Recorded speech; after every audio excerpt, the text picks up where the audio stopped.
Olá, sejam muito bem-vindos ao programa, ao podcast, à filosofia com um sorriso no rosto. Você que é estudante de odontologia e pretende ser um cirurgião bucomaxilofacial. Você que está na jornada já de aprendizado, seja residente, seja numa especialização, sejam bem-vindos. Você que já é, como eu, Maurício Bento, cirurgião bucomaxilofacial. Esse programa que tem como meta trazer entretenimento, desenvolvimento pessoal, inteligência emocional, odontologia em geral, com tema focal em cirurgia bucomaxilofacial, também é para você, paciente. É com muita satisfação que eu vou iniciar o quadro de hoje para falar sobre DTM, como estabelecer o diagnóstico. Eu e meu amigo aqui, Godofredo, seguiremos juntos nessa viagem de hoje. Vamos lá! É com muita satisfação que eu vou iniciar como se fosse uma consulta hoje para vocês, como eu faço lá na clínica. Vou expor o mesmo slide que eu utilizo quando eu vou palestrar no IRCAD em Barretos, tá joia? Então, traz a seguinte informação esse slide.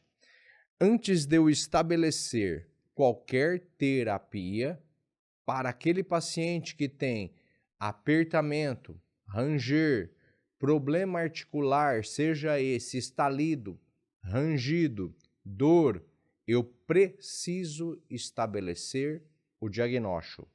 E esse diagnóstico, ele é formado pelo exame físico, pela anamnese e pelo auxílio do exame de imagem.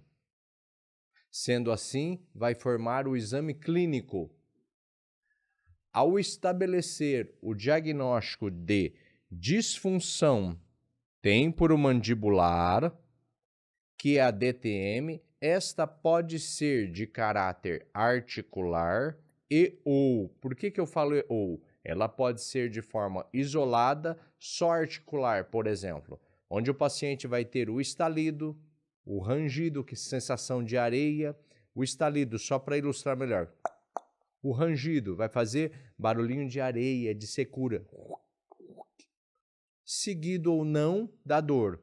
Mas a DTM, que é a disfunção temporomandibular, também pode ser concomitante ou isolada, de caráter muscular, que é aquele paciente que tem a seguinte insatisfação: dor de cabeça, dor atrás de um dos olhos, rigidez muscular, principalmente ao acordar nessa região ao redor dos lábios, dor cervical se estendendo para o ombro e numa situação mais exuberante, pode vir seguida de até mesmo náusea com vômito.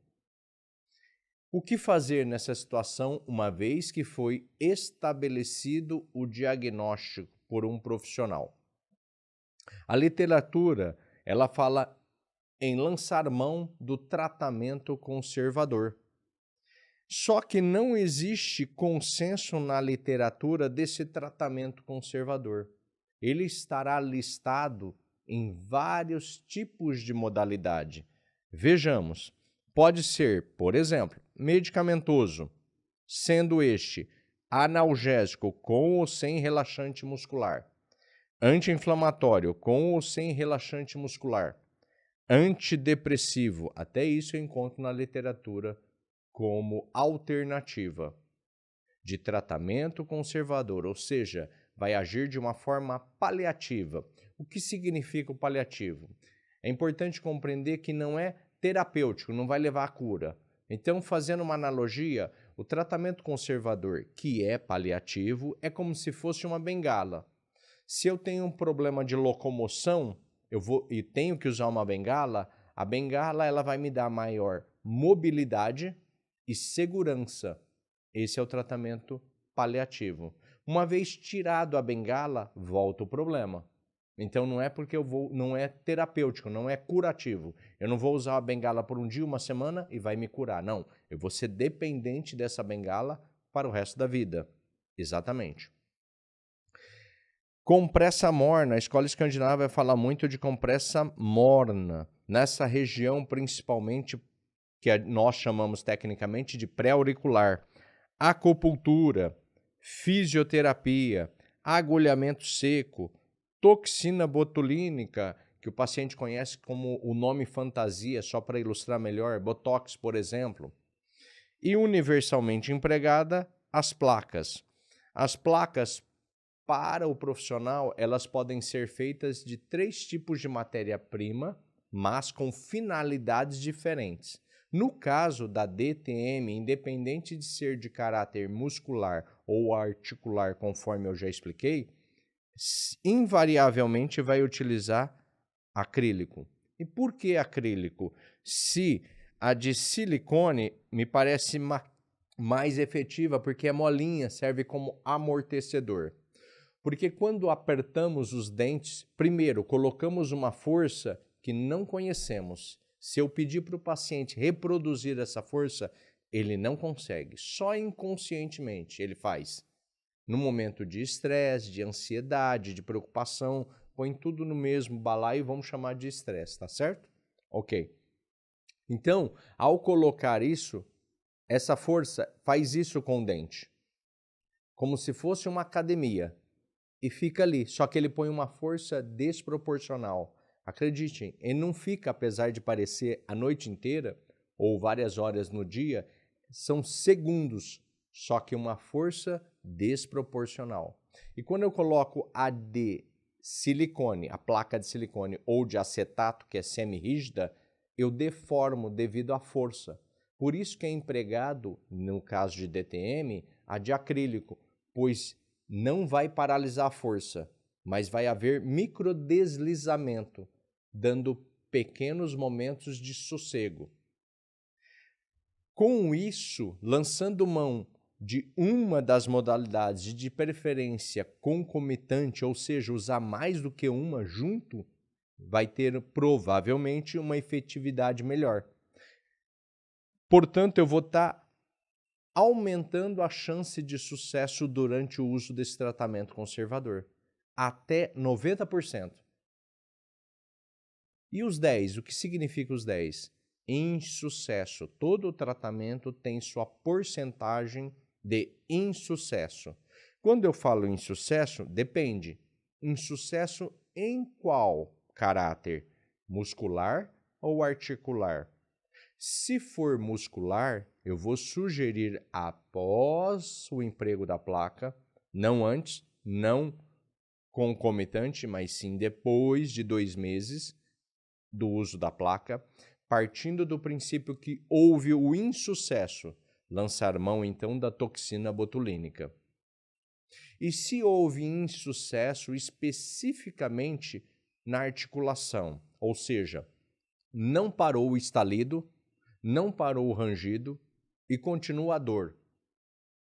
Aí sim, lançar mão do tratamento, seja este minimamente invasivo, que é uma cirurgia, que é a artroscopia, ou mesmo a cirurgia aberta, a discopexia.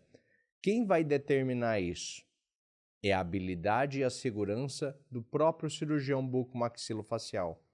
Tem cirurgião que se sente mais à vontade e tem ótimos resultados com a discopexia, que é a cirurgia aberta, que é a colocação de uma âncora, de um parafusinho que vai amarrar o disco no seu lugar. Tem cirurgiões que têm muita habilidade na artroscopia, que é uma cirurgia. Então, conversar com o cirurgião nessa hora para ver onde ele também se sente à vontade é importante. Uma vez determinado, por exemplo, eu tenho muita familiaridade com a artroscopia, que é a cirurgia minimamente invasiva, que é feita através de furinhos aqui, que transpassam a pele, chega na articulação, o artroscópio, que é a mesma filosofia da videolaparoscopia. Então, o médico vai abordar o abdômen através de furos para, por exemplo, tirar a vesícula. Eu vou abordar com cânulas muito mais finas, delicadas, a articulação. Diferente do abdômen, que é injetado gás carbônico para expandir os espaços virtuais, aqui é o soro tipo Ringer lactato, onde vai lavando para fazer uma espécie de, primeiramente, artrocentese, que é a lavagem, a remoção de todo aquele líquido sinovial denso, inflamado. Isso por si só já vai trazer outra situação para esse paciente. Seguindo viagem, na artroscopia eu tenho então a oportunidade, uma vez escolhido essa, que eu vou me atentar a esse tema agora, de leasing, lavagem, que é a abordagem através de tirar a aderência, de lavar, tirar todo o líquido sinovial, dando a oportunidade das células chamadas condrócito fabricarem um líquido novo. Capsulotomia, quando estiver indicada, que é um corte interno muito pequeno para desinserir esse disco articular está anteriorizado, ele vai para trás e aí eu tenho oportunidade de colocá-lo no lugar. Remoção de aderência, como eu falei, e outras patologias intraarticulares, como sinovite, condromalácia, e em situação mais rara, a condromatose, que são pérolas. O deslocamento discal, eu também tenho a oportunidade de colocar o disco no lugar. E o disco eu vejo até mesmo na questão prévia numa ressonância magnética. Tenho a possibilidade de ver como ele está posicionado. Optado por esse tratamento, não diferente dos outros, eu tenho meu índice de insucesso também, que pode variar aproximadamente em 3%. E aí, eu faço a artroscopia novamente? Pode ser uma das alternativas novamente. Aproximadamente, se possível, após 6 meses, no mínimo. Posso lançar mão de outra, dependendo da filmagem? Sim, como por exemplo, a própria remoção do disco. Se na filmagem eu vi um disco rompido, teoricamente, se voltar o problema, é interessante indicar a dissectomia, a remoção do disco. E outro tipo de tratamento, posso lançar mão? A própria discopexia, havendo insucesso da artroscopia, pode ser lançada a mão. E numa situação mais ímpar, mais rara, onde há destruição num grau mais elevado de todos os tecidos moles e duros, aí sim eu vou lançar a mão da prótese, tá ok? Espero que eu tenha colaborado com vocês. Eu e meu amigo Godofredo nos colocamos à disposição no telefone 11 993 3060 70 ou no fixo 238 638 20. Também tenho acesso pelo e-mail drbento_mauricio@yahoo.com.br. Estou localizado na Rua Vergueiro, 2045, Conjunto 107, Vila Mariana. Muito obrigado, não é, Godofredo? Foi um prazer estar com vocês. Até mais.